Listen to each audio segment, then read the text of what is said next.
Through our interventionist strategy, we have lost the ability to critically think about our foreign and national security policy.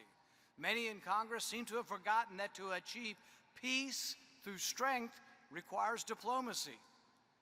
Instead, both parties have tried to solve all of our international problems with sanctions, threats of violence, and the actual use of force. Yet American sanctions have not changed the actions of our adversaries. I've repeatedly asked the Secretary of State to identify what, if any, changes Russia or China has initiated because of sanctions. I'm still waiting for an answer. What American sanctions do accomplish, though, is to isolate large portions of the world from our trade. This form of trade isolationism threatens to make war more imminent.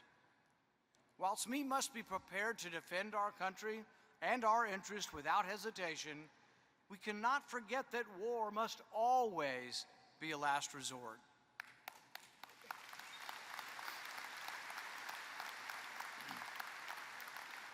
The bayonet cannot be our first choice of diplomatic engagement.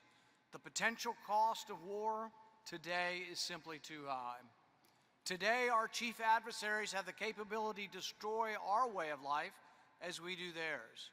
The consequences of a great power conflict between a Western alliance and Russia or China would be devastating.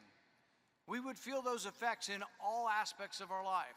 Our commerce, our freedoms, our day-to-day existence would be impacted more than at any time in our history. As a measure of last resort, war must be squarely centered on a vital national interest that is clear to the American people. Once that vital national interest is identified, we must craft a viable strategy to reach an achievable goal that is materially and economically sustainable, with a clearly defined end state. The purpose of war is to make a better peace, not to perpetuate further war.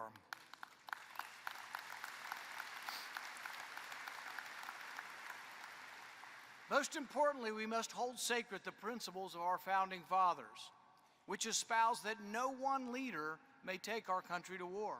Rather, for the nation to be willing to risk its sons and daughters, its blood, its treasure, war can only be waged with the consent of the people.